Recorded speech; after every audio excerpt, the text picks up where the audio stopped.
na-reminisce ko din yung high school days ko nung nag-aaral ako na syempre marami rin akong kalbuhan ng bata. So, naalala ko nung pinapanood ko parang, oo nga, ganyan-ganyan din kami talaga nung high school.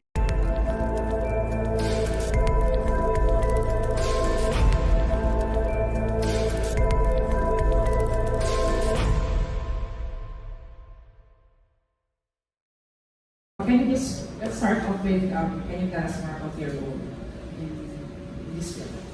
Hi, I'm playing the role of Becky, the older version of Becky. So si Becky, yun nga, aspiring beauty queen, but then again, nung tumanda, parang walang natupad sa lahat ng pangarap niya. So doon niyo po makikita yung transition ng story ni Becky. Napathrowback ba kayo sa while working on this film, like your high school life? Kasi pati yung soundtrack, ganda eh. From the 90s. So, I wonder, napathrowback kayo? I also wanna ask, ano ba yung pwede nating ma-message for fun lang, for your younger self? Yung time nyo, kung naalala nyo back how were you like back then?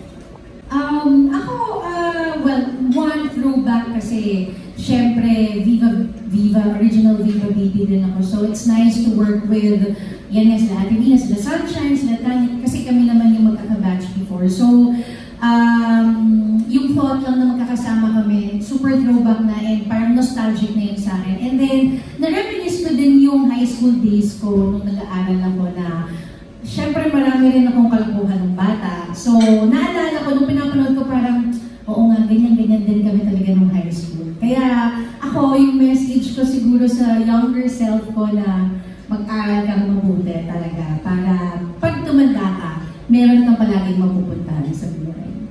Gusto ko lang malaman ano yung parang advice ninyo since you've been here in the industry for a long time na. So, sa friendship ba, with your mga co-stars or co-artists, paano nyo napapanatili yung pagkakaibigan? Parang ano yung secret para mapanatili yung friendship with sa ganitong industry na? Ako, siguro yung just always be real and authentic. Kasi doon mo makikita, doon mo mapapakita sa kasama mo na totoong tao ka talaga eh, that you respect them and yung kasi minsan may mga tao na tahimik lang, di ba? So, yun, katulad sinabi ni Candy, respect their space, but more than anything else, yung magpakatotoo lang tayo, talagang kailangan matuto kang makisama sa lahat ng kasama mo sa shoot. Kasi, of course, hindi naman natin mapiplease mo eh. Pero kung makikisama ka sa kanila ng maayos at makakapag-build ka ng friendship, of course, sa mga susunod na trabaho mo, magiging magkaibigan na kayo. Hindi man kayo lagi magkasama, pero kung makikita kayo, nandoon yung, uy, hello! Alam mong totoo, hindi plastic. So, sa akin, huwag lang tayo maging plastic. Let's be real and show talaga kung sino tayo kung sino talaga tayo. And I'm sure makokonect mo naman yung mga tamang tao na totoo din sa'yo eh. So, pag nakita-kita kayo, nandun palagi yung nabuo niyong friendship, yung energy na maganda. Thank you po. Thank you. And pwede mag-add? Siguro iwasan yung mag-backbite. Pwede ba kami humingi ng isang significant friendship moment niya sa buhay, sa totoong buhay, na pwede nyo i-share sa amin, na talaga nakatatak sa inyo, na isang moment with your best friend or barkada na unforgettable talaga. O pag medyo cinematic, kung pwede. Ako naman, hindi na recent, pero, well, ito, during time na nakipag-iwalay ako sa ex-husband ko, so i-share ko na yan. Wow.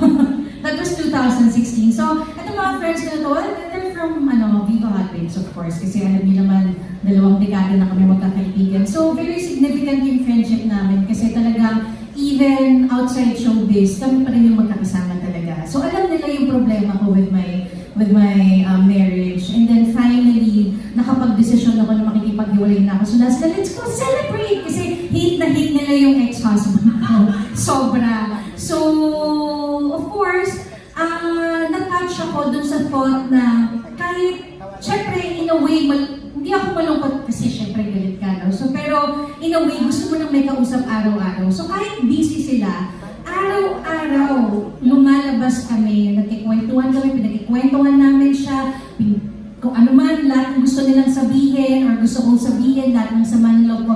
Even everyday pa ulit-ulit yung pinag-uusapan namin, they're there for me to listen, to guide me, and to be, just to be with me. At pasaya din ako. Sabi ko, pauwiin niyo ako ng bahay ng pagod na ako, kaya lasing na ako para hindi ko na maiisip to. Tapos matutulog na lang ako. And then kinabukasan, same thing na naman ulit. So, na-treasure ko yung mga moments na yun with them until now. So, yun yung very significant sa akin.